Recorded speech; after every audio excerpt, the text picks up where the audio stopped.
Sa pagpapatuloy po ng isinasagawang mga aktibidad ng Iglesia ni Cristo, kabilang po sa mga masisiglang tumugon dito ay ang mga may tungkulin sa CSD.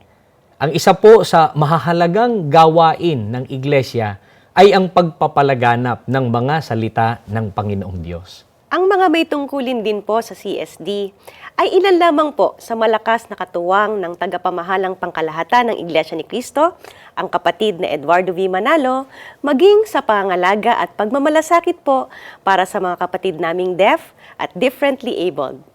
Ang ilan po sa kanila ay amin pong itatampok sa episode po natin ngayon. Magandang araw po sa inyo, mga mahal po naming mga viewers, at good day din po sa inyo, kapatid na Jerlian. Good day din po sa iyo, kapatid na Frank. At tulad po ng inyong nabanggit, narito po, kilalanin po natin sila.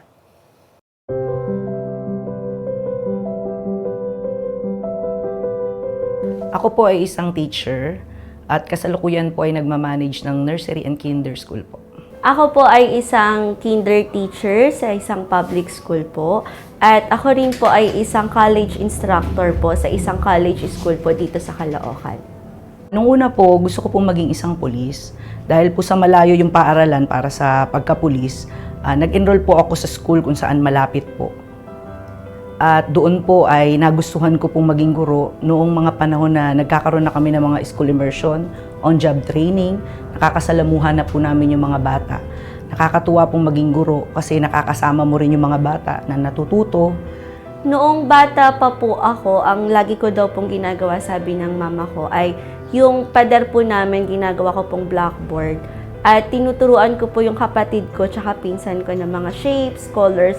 Simula po noon ay lagi ko na pong sinasabi na gusto ko pong maging isang teacher pag ako po ay lumaki. Isa pa po ay gusto ko pong magturo po sa mga bata, makapagbigay po ng knowledge sa kanila at gayon din po yung kanilang values po.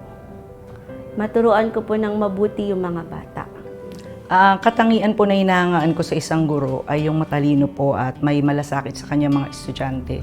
Kapag matalino po kasi, naniniwala ako na yung talino ng teacher ay maisasali niya sa kanyang estudyante. At the same time po, kapag may malasakit, tinitiyak din ng teacher na natututo yung kanyang estudyante. Isa pong katangian ng mga guro po na hinahangaan ko po ay yung pagiging mapagmalasakit po sa kanilang mga estudyante. Kasi po yung mga guro po sa panahon po natin ngayon, halos ibigay na po nila yung buong buhay po nila para po sa mga bata.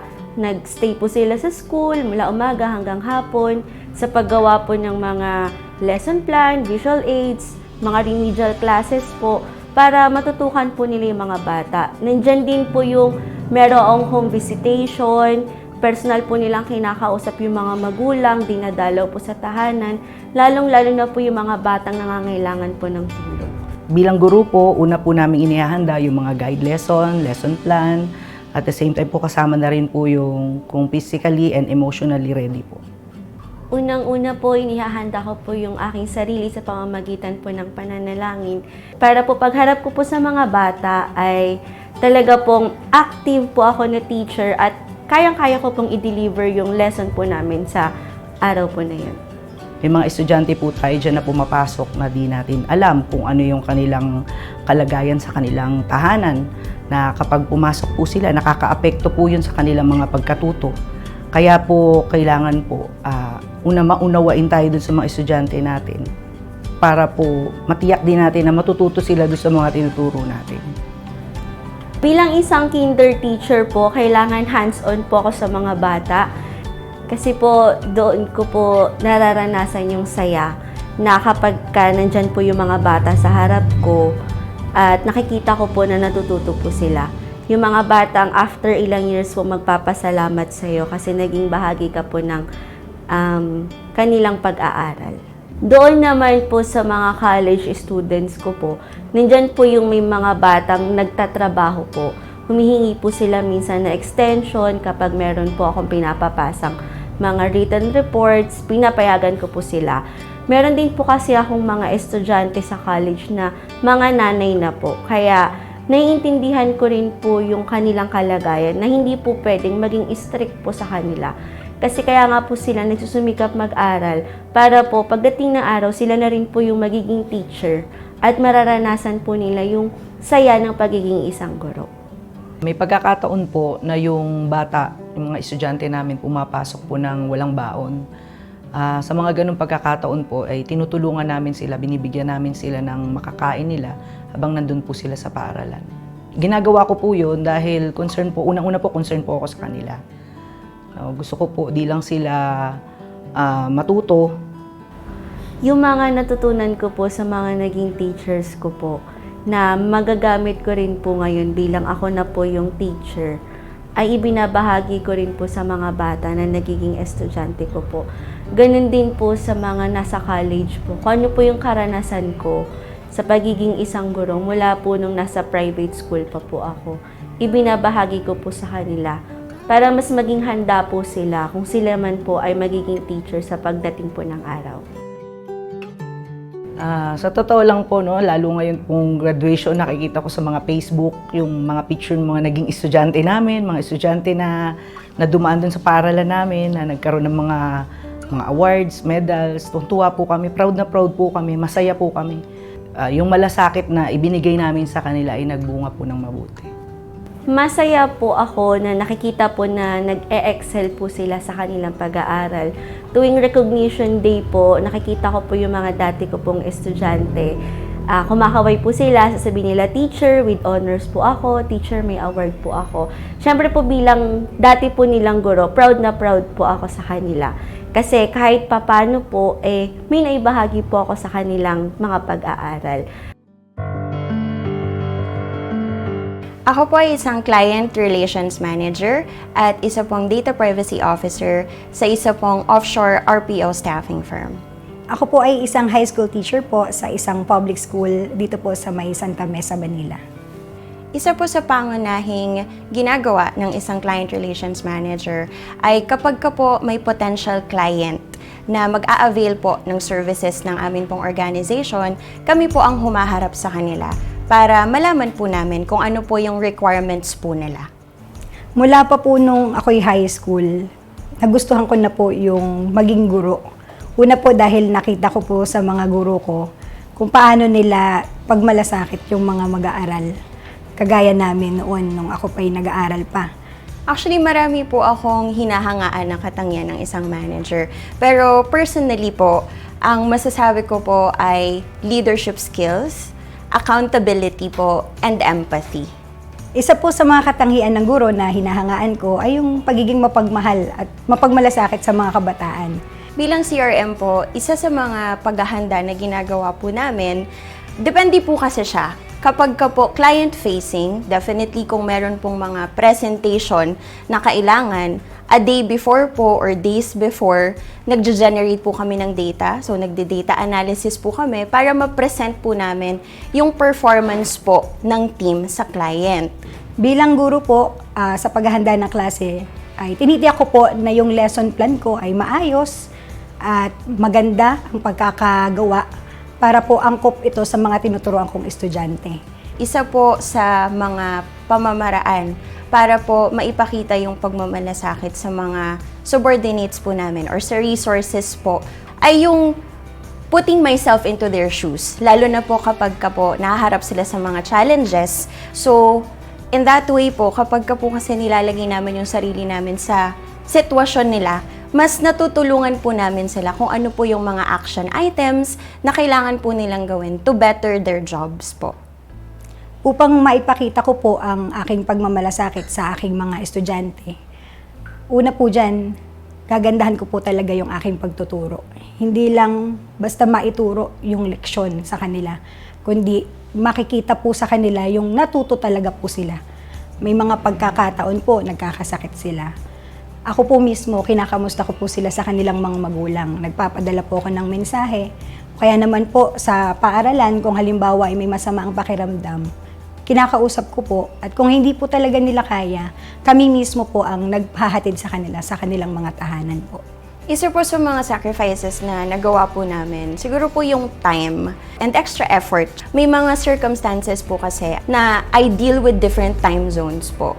Kapag ka po may mga additional requests yung client, even after hours, kailangan pong nandun kami para ma-make sure po na everything is running smoothly po sa entire operations. Kaya kami po bilang guro, meron po kaming kakayahan na touch yung kanilang life. Kapag ka po nakakapag-transfer knowledge po tayo and we hone other people's to do better and actually achieve pa po yung dreams nila or kung ano po yung career path na gusto nilang marating. Ibang pakiramdam po kapag nakita na yung tinuruan mo ay narating yung pangarap niya na dati kinukwento niya lang sa'yo. Yun po, napakalaking bagay po. Kasi nakita ko po na yung ginawa ko pong pagmamalasakit para sa kanila ay lahat po natumbasan ng pagtatagumpay. Kaya naman po sa kasalukuyan, lalo ko pong pinagmamalasakit pa yung aking mga mag-aaral. Mas lalo po akong tumutulong sa mga bata na nangangailangan ng pagtuturo ng isang guro. Kapag nakikita po namin sila na nagsasucceed, natututo, masaya po sa kanilang ginagawang pagtatrabaho, part of us po, nakaka-proud. As a leader po kasi, di ba po, hindi lang po dapat tayo yung nagsasucceed. Kailangan po, natuturuan po natin yung mga subordinates po natin para sila rin po umunlad sa kung ano man pong career yung tinatahak po nila. Kasi it only shows po na hindi po nasayang lahat po ng mga sacrifices at yung pagmamalasakit na naibigay o naipakita po namin sa kanila. At sana po, yun din po yung maging take-away nila para po kung gugustuhin man po nila na maging isang manager then in the future, yung same amount or same way of pagmamalasakit po or sacrifices, yun din po yung maisalin po nila sa mga susunod pa po. Sa atin pong napanood ay nakita natin ang mga kaanib sa Iglesia ni Cristo na sa kanila pong napiling propesyon, kabilang talaga ang pagmamalasakit sa kanilang mga pinangungunahan. Palibhasa ay natutunan po nila sa pagtuturo ng tagapamahalang pangkalahatan ng Iglesia ni Cristo, ang kapatid na Eduardo V. Manalo, na ipagmalasakit ang mga pinangungunahan. Kaya sila, nakikita nilang natututo at nagtatagumpay ang kanilang mga pinangungunahan, lalo po itong nagbibigay inspirasyon sa kanila na pagbutihin pa ang kanilang magagawa. Samantala, ang isa po sa mga pamamaraan ng pagmamalasakit ng pamamahala ng Iglesia para sa mga kapatid po naming deaf at differently abled ay ang pagkakaroon po ng pagsambang may sign language interpretation. Totoo po yan, kapatid na Jerlian. And we are happy to announce that the first worship service with sign language interpretation was established in the capital of Canada. From the District of Ottawa, Canada, let's hear the report from Sister Charlize Gonzalez. Let's watch this.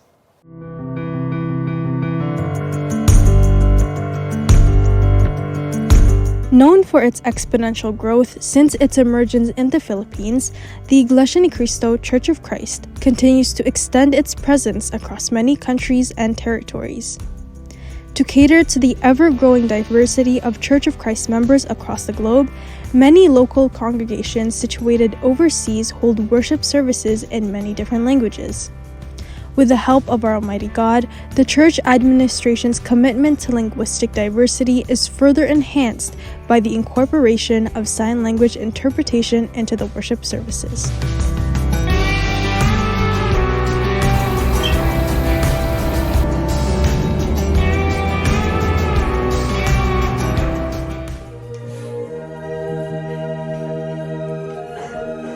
This growth was manifested in the local congregation of Nepean in the District of Ottawa, Canada, as they held their first worship service with sign language interpretation. On that day, Brother Michael Dalio, a ministerial worker inside the Church of Christ, used sign language to interpret the words of our Almighty God. This historic event exemplified the church administration's genuine concern for the well-being and spiritual growth of every member inside the church, including those within the Christian Society for the Deaf, or CSD. As Brother Michael Dalio conveyed the words of God through sign language, Sister Ray Ann Duag, a member of the CSD, feels grateful and blessed as she understood the commands of God being taught in the worship service through this means of communication.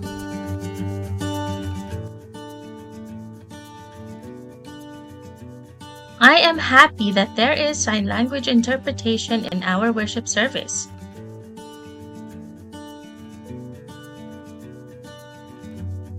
I understand the words of God. Not only is this historic event the manifestation of our Almighty God's indiscriminate love for His chosen people, but it also paves the way for members of the Church of Christ in the local congregation of Nepean to all the more propagate the words of God to their fellow men despite linguistic barriers. With the help of our Almighty God and through the leadership of the church administration, the growth of the Church of Christ in these last days becomes more and more evident as the outreach potential for propagation continues to expand due to the inclusion of sign language during the worship services. Sa Diyos po ang lahat ng kapurihan. Congratulations po sa lokal ng Nepean, Ottawa, Canada. Samantala ay ipagpatuloy po natin na kilalanin ang mga may tungkulin sa CSD na napanood po natin kanina. Narito pong muli sila.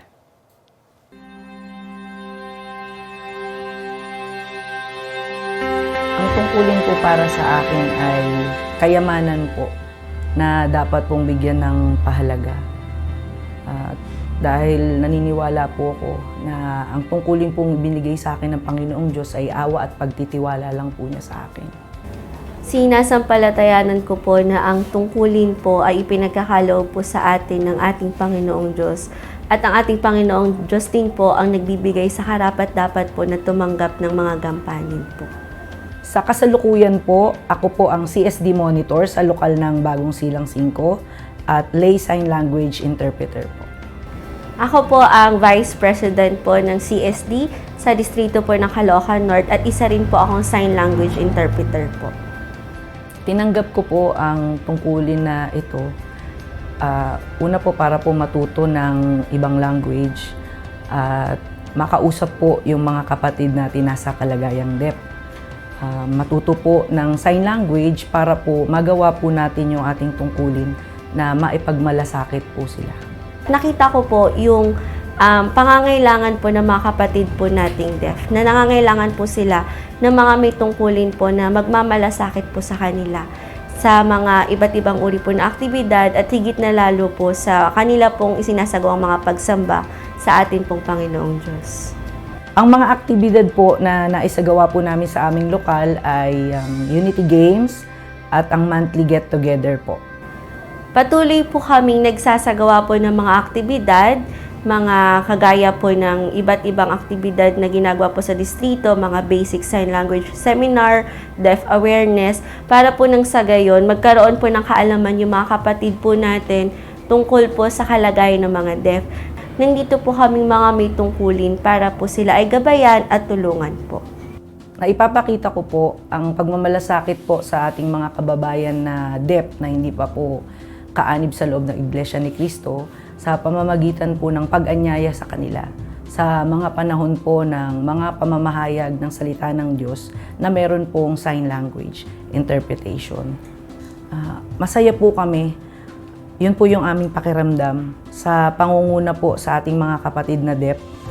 Masaya po kami na nakikita sila na masiglang nakakasamba, nakakatupad ng tungkulin, nakakasama rin po sa mga aktibidad. Masayang-masaya po ako dahil sa kabila po ng kanilang kalagayan. Kitang-kita po yung pagiging masigla po nila sa tuwing sila po ay dumadalo sa mga aktibidad. Yung excitement po nila kapag alam po nilang kasama po sila sa aktibidad, masayang-masaya po kami. At higit po sa lahat, yung napakasigla po nila pagdating po sa mga pagsamba na isinasagawa po natin.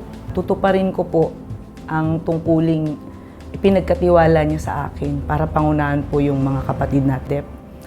At patuloy po naming pangungunahan ang mga kapatid na deaf dito po sa aming lokal sa masigla pong paglilingkod sa ating Panginoong Diyos. Ano man po ang hamon na dumating po sa aming buhay, patuloy pa rin po akong tutupad sa aking mga sinumpaang tungkulin. Gayun din po sa mga kapatid po nating deaf, patuloy ko po silang ipagmamalasakit para po sila po ay mas maging masigla pa po at mas maging masaya na kasama po namin dito po sa loob ng iglesia. Kaya po habang nandito pa po tayo, patuloy po na binibigyan ng lakas at buhay, ay patuloy po rin tayo sa pagtupad ng ating mga gampanin upang sa gayon po ay mabigyan po natin ng kasiyahan ng ating pong Panginoong Diyos.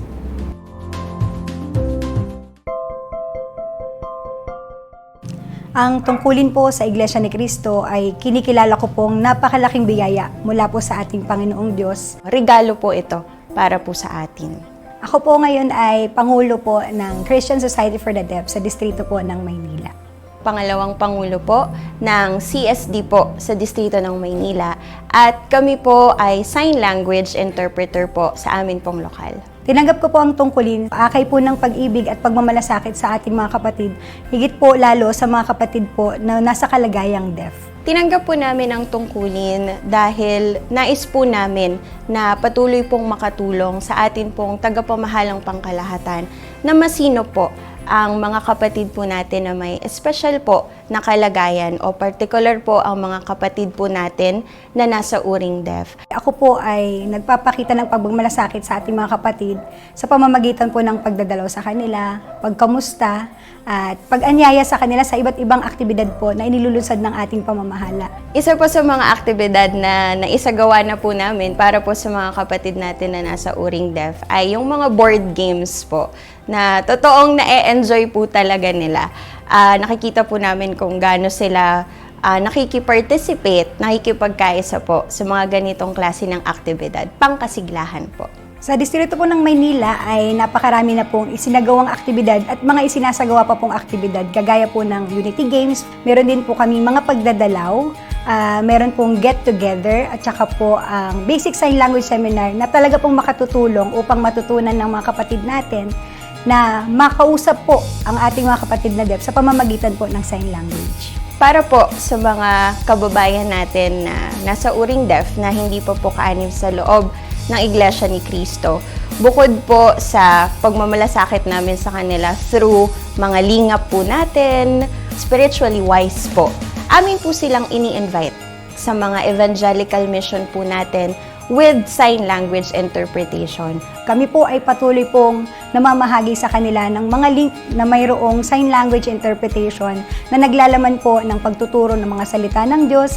Mayroon din pong mga official music video na may sign language interpretation na nagtuturo rin ng mga Christian values upang ito po ay maisabuhay ng bawat isa kanila at maanyayahan po namin sila sa loob po ng Iglesia ni Cristo. Karagdagan po ay ini-invite na rin po namin sila sa ating mga pagsamba na mayroong sign language interpretation para lalo po nilang maunawaan ang mga salita po ng ating Panginoong Diyos.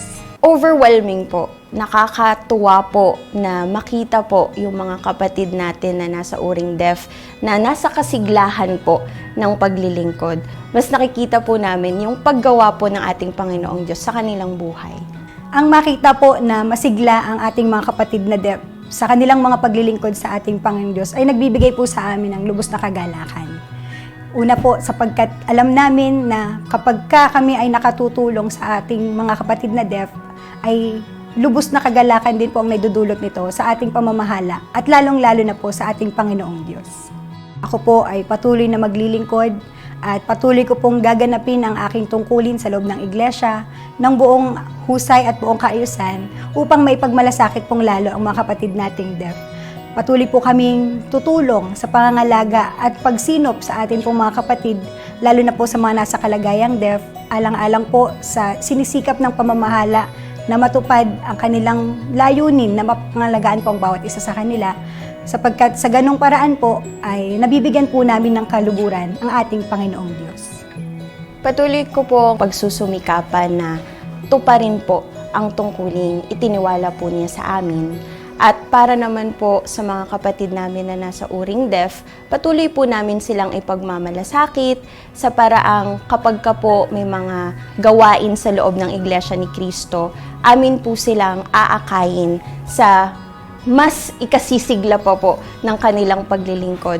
Tulad nga po ng palaging ipinapayo po sa atin ng tagapamahalang pangkalahatan na sana po bilang mga may tungkulin, madala po natin yung atin pong mga nasasakupan sa uring maliligtas para din po patuloy nating mabigyan ng kasiyahan ang atin pong Panginoong Diyos bilang tayo po ang kinikilalang bayan niya. Sana po ay marami pa po ang maging katulad nila na mga may tungkulin sa CSD para po lalo pang madagdagan ang mga magmamalasakit para sa mga kapatid naming deaf at differently abled. Ganon din po sa mga hindi pa kaanib sa Iglesia ni Cristo ay welcome po kayo na sumama sa mga aktibidad ng Christian Society for the Deaf. Maraming salamat po sa inyo, kapatid na Jerlian, at maraming salamat din po sa inyo, mga mahal po naming mga viewers. Maraming salamat din po sa iyo, kapatid na Frank. At sa mga nais pong mag-aral at matuto ng sign language, ay i-download nyo lamang po ang aming app, available through Android and iOS. Nasa 8,000 words po ang pwede nyong matutunan sa app na yan. At para po kayo ay patuloy na maging updated sa mga events and activities ng CSD, i-follow nyo lamang po ang aming Facebook page. Ganon din po, i-follow nyo kami sa aming Instagram account. Just type CFO_CSD. At kung may na-miss po kayong episode ng CSD, ay mag-subscribe po kayo sa aming YouTube channel sa INC TV Christian Society for the Deaf. And don't forget to like, subscribe, and share our posts too. At para naman po malaman ninyo ang iba't ibang aktibidad ng mga kapatid naming deaf at ang mga proyekto para sa kanila, ay isearch nyo lamang po ang website ng Iglesia ni Cristo para rito. Just type signlanguage.iglesianicristo.net. Sa aming mga kababayang deaf at sa inyong pamilya, sana ay patuloy po ninyong tangkilikin ang programang nilikha para sa inyo. Ito po ang Christian Society for the Deaf.